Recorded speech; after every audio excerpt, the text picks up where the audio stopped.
Knowledge point YouTube চ্যানেলে তোমাদের স্বাগত। আজকের এই প্রতিবেদনে আমরা আলোচনা করব তমলুক লোকসভার বিধানসভা ভিত্তিক বিশ্লেষণ নিয়ে। অর্থাৎ তমলুক লোকসভার যে 7টি বিধানসভা রয়েছে সেই 7টি বিধানসভায় কোন দলের ক্যান্ডিডেট কতগুলো ভোট পেয়েছে এবং কোন বিধানসভায় কোন দলের ক্যান্ডিডেট কত ভোটে এগিয়ে রয়েছে, এই সমস্ত তথ্য নিয়েই এই ভিডিওতে আমি বিশ্লেষণ করব। দেখো, তমলুক লোকসভার প্রার্থী ছিল টিএমসির হয়ে দেবাংশু ভট্টাচার্য, বিজেপির প্রার্থী ছিল প্রাক্তন বিচারপতি অভিজিৎ গাঙ্গুলি এবং সিপিএমের হয়ে লড়াই করেছিলেন আইনজীবী সায়ন ব্যানার্জি।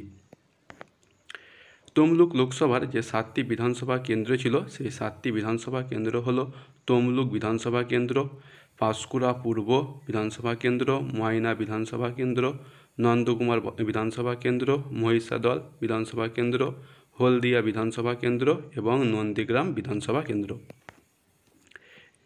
তমলুক লোকসভার প্রথম বিধানসভা দেখো পাঁশকুড়া পূর্ব বিধানসভা। এই পাঁশকুড়া পূর্ব বিধানসভায় বিজেপির ক্যান্ডিডেট অভিজিৎ গাঙ্গুলি পেয়েছিল 91,249টি ভোট, টিএমসির দেবাংশু ভট্টাচার্য পেয়েছিল 88,528 এবং সিপিআইএমের সায়ন ব্যানার্জি পেয়েছিল 13,050। এই পাঁশকুড়া পূর্ব বিধানসভায় বিজেপির ক্যান্ডিডেট অভিজিৎ গাঙ্গুলি এগিয়েছিল 2,721 ভোটে। এরপর নেক্সট বিধানসভা দেখো তমলুক বিধানসভা। এখানে বিজেপির হয়ে লড়াই করে অভিজিৎ গাঙ্গুলি পেয়েছিল 1,18,398টি ভোট এবং টিএমসির হয়ে লড়াই করে দেবাংশু ভট্টাচার্য পেয়েছিল 97,937 এবং সিপিআইএমের হয়ে সায়ন ব্যানার্জি পেয়েছিল 15,533। এই তমলুক বিধানসভায় বিজেপির ক্যান্ডিডেট অভিজিৎ গাঙ্গুলি 20,461 ভোটে এগিয়েছিল। এরপরে নেক্সট বিধানসভা দেখো ময়না বিধানসভা। এখানে বিজেপির হয়ে লড়াই করে অভিজিৎ গাঙ্গুলি পেয়েছিল 1,11,901টি ভোট এবং টিএমসির হয়ে লড়াই করে দেবাংশু ভট্টাচার্য পেয়েছিল 1,01,953 ভোট এবং সিপিআইএমের সায়ন ব্যানার্জি পেয়েছিল 6,837। এই ময়না বিধানসভায় বিজেপির হয়ে লড়াই করে অভিজিৎ গাঙ্গুলি এগিয়েছিল 9,948 ভোটে। এরপর নেক্সট বিধানসভা দেখো নন্দকুমার বিধানসভা। এখানে বিজেপির হয়ে লড়াই করে অভিজিৎ গাঙ্গুলি পেয়েছিল 1,10,754, টিএমসির হয়ে লড়াই করে দেবাংশু ভট্টাচার্য পেয়েছিল 1,02,811 এবং সিপিআইএমের সায়ন ব্যানার্জি পেয়েছিল 12,144। এই নন্দকুমার বিধানসভায় অভিজিৎ গাঙ্গুলি তার নিকটতম প্রতিদ্বন্দ্বী টিএমসির দেবাংশু ভট্টাচার্য থেকে এগিয়েছিল 7,943 ভোটে।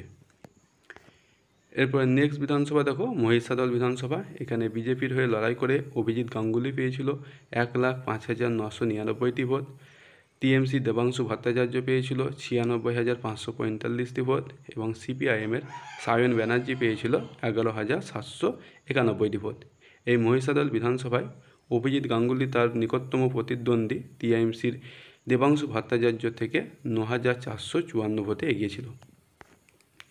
এরপরে দেখো হট সিট নন্দীগ্রাম বিধানসভা। এখানে বিজেপির হয়ে লড়াই করে অভিজিৎ গাঙ্গুলি পেয়েছিল 1,12,110টি ভোট, টিএমসির হয়ে লড়াই করে দেবাংশু ভট্টাচার্য পেয়েছিল 1,03,910টি ভোট এবং সিপিআইএমের হয়ে সায়ন ব্যানার্জি পেয়েছিল 7,574টি ভোট।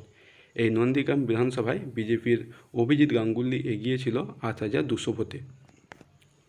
এরপরে নেক্সট বিধানসভা দেখো হলদিয়া বিধানসভা।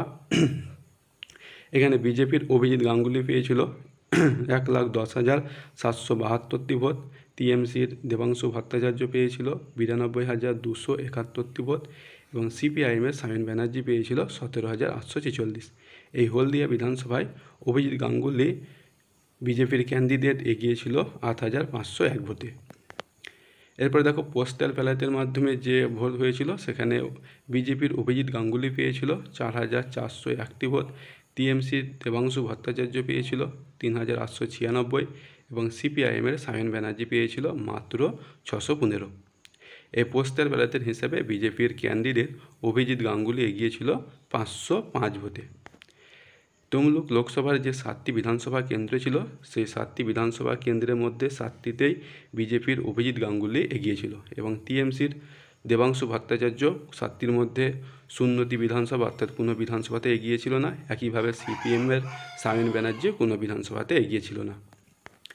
এবার দেখো আমরা পোস্টাল ব্যালট এবং 7টি বিধানসভার কেন্দ্রের যে প্রাপ্ত ভোট ছিল সেই ভোটের হিসাবে বিজেপির ক্যান্ডিডেট অভিজিৎ গাঙ্গুলি পেয়েছিল 7,65,584টি ভোট এবং টিএমসির দেবাংশু ভট্টাচার্য পেয়েছিল 6,87,851 এবং সিপিআইএমের সায়ন ব্যানার্জি পেয়েছিল 85,399।